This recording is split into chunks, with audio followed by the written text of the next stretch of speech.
चुका है 1 बजे की 21 बिग ब्रेकिंग का रुख करेंगे। पहली बिग ब्रेकिंग, एकनाथ शिंदे गुजरात पहुंचने के बाद उद्धव ठाकरे पर संकट गहरा गया है। एकनाथ शिंदे 22 विधायकों के साथ सूरत के एक होटल में मौजूद हैं। 22 विधायकों की लिस्ट न्यूज 24 के पास है। बताया जा रहा है लिस्ट में शिवसेना और उद्धव सरकार का समर्थन करने वाले कई निर्दलीय विधायक भी शामिल हैं। ऐसे में सीएम उद्धव को सत्ता बचाए रखने की चुनौती खड़ी हो गई है। शिंदे आज 2 बजे प्रेस कॉन्फ्रेंस करेंगे। अगली बिग ब्रेकिंग, महाराष्ट्र सरकार पर खतरे की आशंका के बीच उद्धव ने शिवसेना विधायकों की बैठक बुलाई है। उद्धव के अपने आवास पर यह बैठक बुलाई है। सीएम उद्धव ठाकरे के घर विधायकों का आना शुरू हो गया है। थोड़ी देर में शुरू होगी उद्धव के घर पर विधायकों की बैठक।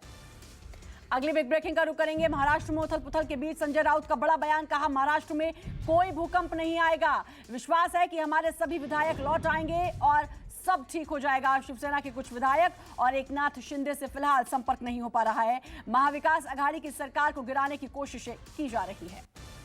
अगली बिग ब्रेकिंग, महाराष्ट्र में सियासी हलचल के बीच गुजरात बीजेपी अध्यक्ष पाटिल का बड़ा बयान। चंद्रकांत पाटिल ने कहा महाराष्ट्र के सियासी हलचल पर अभी कुछ कहना जल्दबाजी होगी। पाटिल ने कहा पूरे घटनाक्रम पर हम नजर बनाए हुए रखे हैं। अगले बिग ब्रेकिंग का रुख करेंगे। महाराष्ट्र में उलटफेर के बीच गृह मंत्री अमित शाह और जेपी नड्डा की बैठक हुई। दोनों नेताओं के बीच महाराष्ट्र के सियासी उथल पुथल पर चर्चा हुई। दोनों नेताओं की इस बैठक को बेहद अहम माना जा रहा है। अगली बिग ब्रेकिंग, एकनाथ शिंदे का फोन नॉट रीचेबल है। शिंदे आउट ऑफ रीच हो गए हैं। शिंदे ने योग करने की फोटो फेसबुक पर पोस्ट की। दोपहर 2 बजे प्रेस कॉन्फ्रेंस कर सकते हैं शिंदे। आपको बता दें महाराष्ट्र विधान परिषद के चुनाव में कल बड़े पैमाने पर क्रॉस वोटिंग हुई थी। सरकार पर खतरे के बीच उद्धव ठाकरे ने आज आपात बैठक बुलाई है। अगले बिग ब्रेकिंग का रुख करेंगे दिल्ली, जहां शरद पवार के घर इमरजेंसी बैठक हुई। बैठक में अजीत पवार, जयंत पाटिल, प्रफुल्ल पटेल मौजूद रहे। इस बीच बड़ी खबर यह भी आई कि प्रफुल्ल पटेल एक बार फिर शरद पवार के घर पहुंचे। बताया जा रहा है प्रफुल्ल पटेल शरद पवार को महाराष्ट्र में चल रहे राजनीतिक घटनाक्रम के बारे में जानकारी देंगे। कहा जा रहा है प्रफुल्ल पटेल ने महाविकास आघाड़ी के कई बड़े नेताओं से बात की है। अगली बिग ब्रेकिंग का रुख करेंगे। महाराष्ट्र में मचे घमासान के बीच सूत्रों के हवाले से खबर यह कि बीजेपी ने फडणवीस को आलाकमान ने दिल्ली बुलाया है। बताया जा रहा है कि फडणवीस आज ही दिल्ली पहुंची। अगली बिग ब्रेकिंग का रुख करेंगे। शिवसेना में मचे राजनीतिक घमासान के बीच बोले केंद्रीय मंत्री अश्विनी वैष्णव, कहा जनता ने हमें चुना था, शिवसेना ने धोखे से सरकार बनाई। महाराष्ट्र की जनता ने विधानसभा में बीजेपी को जनादेश दिया था।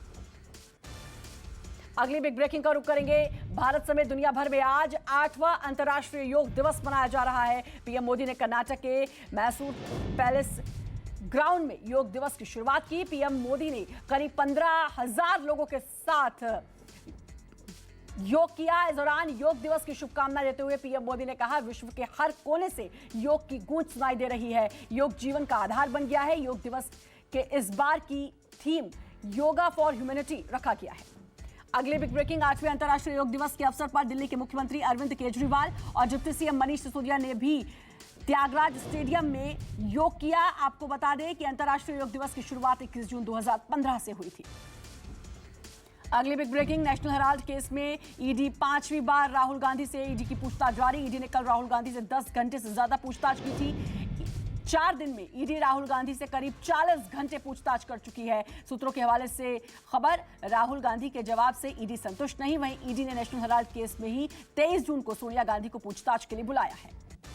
अगले बिग ब्रेकिंग, देश भर में अग्निपथ योजना के खिलाफ चल रहे प्रदर्शन के बीच प्रधानमंत्री मोदी आज तीनों सेनाओं के प्रमुख से मिलेंगे। पीएम मोदी तीनों सेना प्रमुखों से अलग अलग मुलाकात करेंगे। जानकारी के मुताबिक तीनों सेना प्रमुख पीएम मोदी को अग्निपथ भर्ती योजना के बारे में जानकारी देंगे। बैठक में अग्निपथ भर्ती योजना के खिलाफ हो रहे प्रदर्शन को लेकर चर्चा हो सकती है।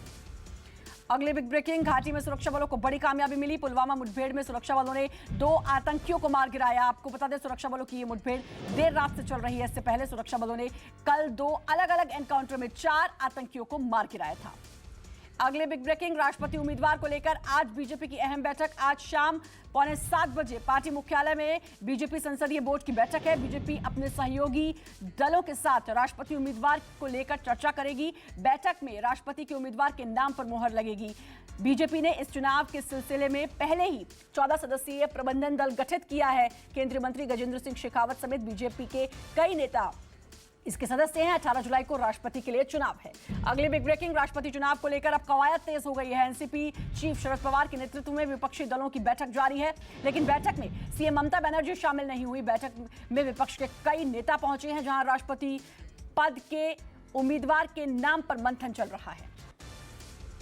अगली बिग ब्रेकिंग का रुख करेंगे। असम में बारिश, बाढ़, भूस्खलन का कहर जारी है। असम राज्य आपदा प्रबंधन प्राधिकरण के मुताबिक पिछले 24 घंटे के अंदर बाढ़ और लैंडस्लाइड से 11 लोगों की मौत हो गई। आपको बता दें कि असम में बाढ़ से 33 जिलों के लगभग 22 लाख लोग बुरी तरह से प्रभावित हुए हैं। 5137 गांव बाढ़ की चपेट में है। कई जिलों में आर्मी का रेस्क्यू ऑपरेशन जारी है। बाढ़ में फंसे लोगों को सुरक्षित स्थान पर पहुंचाया जा रहा है।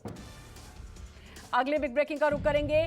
पटना पुलिस ने मशहूर कोचिंग संचालक गुरु रहमान के कोचिंग पर और घर पर छापा मारा है। अग्निपथ योजना के खिलाफ कथित रूप से छात्रों को भड़काने के आरोप में गुरु रहमान के घर और संस्थान पर पटना पुलिस ने छापेमारी की। हालांकि गुरु रहमान पुलिस को नहीं मिले। गुरु रहमान के एक पोर्टल पर दिए गए बयान का वीडियो वायरल हुआ, जिसके बाद दानापुर में हुई हिंसा के मामले में गुरु रहमान के खिलाफ मामला दर्ज किया गया।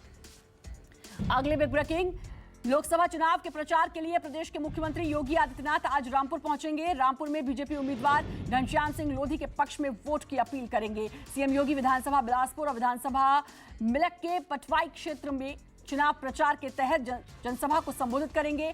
मुख्यमंत्री योगी के अलावा पूरी कैबिनेट का रामपुर आने का प्रस्ताव है और आधे मंत्री आ भी चुके हैं।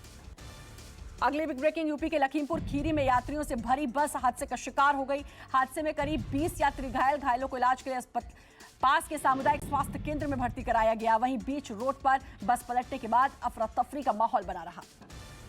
और 21वीं बिग ब्रेकिंग का रुख करेंगे। यूपी के कन्नौज में एक ही परिवार के 3 लोगों की मौत। संदिग्ध हालात में वृद्ध महिला की तबीयत खराब होने से मौत हो गई। वृद्ध महिला की मौत को कुछ ही घंटे के बाद उसके बेटे और पोती की भी मौत हो गई। जानकारी मिलते ही डीएम एसपी मौके पर पहुंचे और तीनों शवों का पोस्टमार्टम के लिए अब जांच के निर्देश दिए गए हैं।